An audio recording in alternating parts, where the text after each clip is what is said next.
जयदीप सध्या पुष्कळ अस्वस्थ असायचा. त्याचं सिगारेट ओढण्याचं प्रमाणही अलीकडे खूप वाढलं होतं. पूर्वीप्रमाणे हसत खेळत मजेशीरपणे त्याला आता राहता येत नव्हतं. तो सतत चिंतेत असायचा, विचार करीत राहायचा. त्याने मला एकूण एक गोष्टी सांगितलेल्या, पण नेमकं काय करता येईल हे त्या क्षणी मला देखील सुचत नव्हतं. दिवसेंदिवस त्याचे साधनाबरोबर खटके वाढत होते. अलीकडे तर मोठी भांडणे होऊ लागलेली.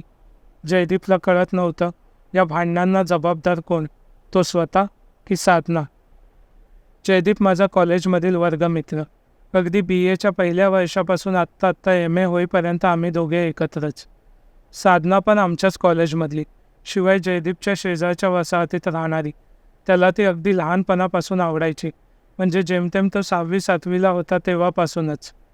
परंतु अतिशय बुजऱ्या स्वभावाचा असल्यामुळे तिला चोरून पाहण्यापलीकडे याची कधी मजल गेली नव्हती. आमची मैत्री झाल्यानंतर काही दिवसातच त्याने ही गोष्ट मला सांगितली. सख्या मित्राच्या कर्तव्याला जागत मी त्याची मदत करू लागलो. अगदी काळ, वेळ, घरदार, अभ्यास, परीक्षा कशाचंही बंधन न बाळगता मैत्रीसाठी काय पण हे ब्रीद घेऊन. आणि काही दिवसातच आमचे प्रयत्न यशस्वी झाले. साधना जयदीपला हो म्हणाली. त्या दिवशी जयने मला इतकी मोठी आणि भारी पार्टी दिली की दुसरा दिवस आम्ही दोघांनी पाहिलाच नाही. तिसऱ्या दिवशी उठलो तेव्हाही डोकं भयंकर जडच होतं. जय चिक्कार खुश होता. त्याच्या प्रेमाची नुकतीच सुरुवात होती, त्यामुळे त्याला वारंवार माझी गरज भासायची. मी देखील त्याच्या हाकेस तत्पर असायचो. आमची मैत्री इतकी घट्ट जमलेली की मी स्वतःचं घरसुद्धा विसरून गेलेलो. दिवसभर जयच्याच घरी राहायचो. तो घरात असला तरी वा नसला तरी. त्याच्या आईलाही मी तितकाच जवळचा झालेलो. आता साधना व जयच्या नातेसंबंधाला 3 वर्षे उलटली होती. एव्हाना आमचं ग्रॅज्युएशन देखील झालं होतं. जयला आता सगळं काही घरी सांगून रीतसर साधनाशी लग्न करायचं होतं. तीही जबाबदारी त्याने माझ्यावरच टाकली. मी जयच्या आईजवळ बोललो. आईचा होकार लाभला, पण जयचे बाबा त्यावेळी दिल्लीस होते. 2 महिन्यानंतर परतीचा प्रवास होता. कामानिमित्त त्यांच्या पायाला सततची भिंगरी लागलेली. घरी आले तरी 4 दिवसांच्या वर थांबायचे नाहीत. ते 4 दिवस जयदीपच्या घरी कडाक्याची भांडणे असायची. आपली आई वडिलांशी भांडते म्हणून कामाचं निमित्त करून ते घराबाहेर राहतात असं जयदीपला वाटायचं. तर जयदीपच्या वडिलांचं बाहेर काहीतरी लफडा आहे म्हणून ते घरापासून लांब राहतात असा संशय जयदीपच्या आईला होता. जयदीपच्या घराची कोणतीच गोष्ट माझ्यापासून लपलेली नव्हती. उलट जयदीपला ठाऊक नव्हत्या त्या गोष्टी मला ठाऊक होत्या. परंतु आल्यानंतर त्यांनीही फार आडेवेडे घेतले नाही व संमती दिली. MA पूर्ण होताच मुहूर्त काढू, तोवर आणखीन मजा करा असं म्हणत दोन्ही बाजूच्या मोठ्या मंडळींनी बैठकीत हाशा पिकवला. सगळं व्यवस्थित चाललेलं. जय MA करीत होता. साधना नोकरीस लागलेली. दोघं सकाळ संध्याकाळ भेटत होते. वारंवार फोनवर बोलत होते. लग्नाआधीच सनईचे छान सूर घुमू लागलेले.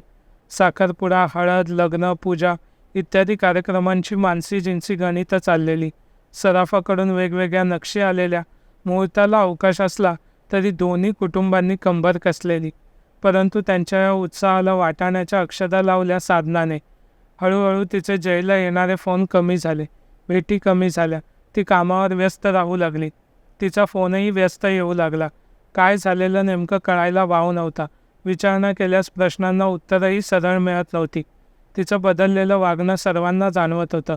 घरी असताना देखील तिच्या हाताला सदोदित मोबाईल चिकटलेला. कारण शोधण्याकरता जयने आडमार्गाचा वापर केला, परंतु मोबाईलला संकेत शब्दाचा टाळा. जयला हे सगळं आता सहन होईना. तो तिला वारंवार प्रश्न करू लागला. ती उत्तर टाळतच राहिली. जयने तिच्या पाठी नोकरी सोडण्याचा तगादा लावला. ती तुझ्या संशयवृत्तीला आवड असं सांगत राहिली. दिवसेंदिवस विषय वाढत होता. भांडणं वाढत होती. याकरता नेमकं जबाबदार कोण हे कळत नव्हतं. भांडण कसं मिटेल हेही कळत नव्हतं.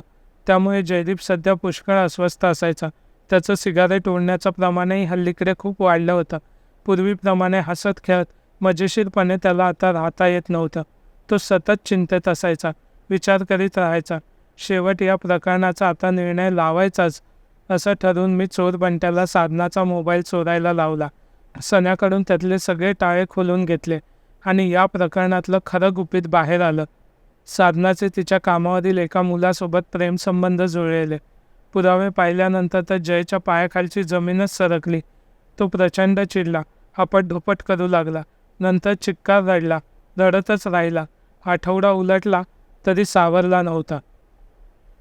या सगळ्या प्रकरणाची त्याला इतकी तीव्र सनक गेली की काही दिवसाने त्याने एक नवीनच उद्योग चालवला. त्याच्या सोसायटीतल्या सतत मोबाईलवर बोलणाऱ्या मुलींवर नजर ठेवली आणि चोरबंट्याला त्यांचे मोबाईल चोरायला लावले. याकरता त्याने स्वतःचे पैसेही खर्च केले. सन्याकडून मोबाईल तपासून घेतले आणि संशयित मुलींना धमकावून प्रियकरासोबत एकनिष्ठ राहण्यास बजावू लागला. पुरावे सिद्ध झालेल्या मुलींची तर त्याने भांडाफोडच केली. मी त्याला याबाबत बरंच समजावण्याचा प्रयत्न केला, पण तो ऐकण्यापलीकडे गेला होता. त्याची नजर होती आता सोसायटीत तळमजल्यास राहणाऱ्या मनस्वी मिराजदारवर. मनस्वी दिसायला अतिशय सुंदर, परंतु थोडी घमेंडखोर. सोसायटीत फारसं कुणाशी बोलणं नाही का कुणात मिसळणं नाही.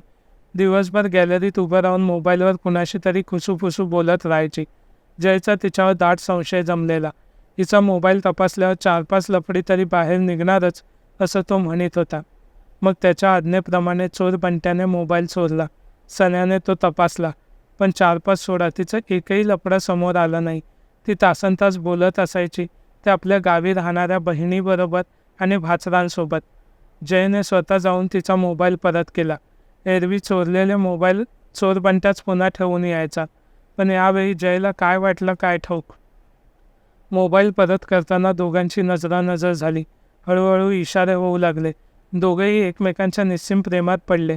जय तिच्यात रमून पुन्हा पूर्वीसारखा झाला. 3 महिने उलटले. जयचे वडील नुकतेच केरळहून आलेले व पुन्हा पंजाबला जाणार होते.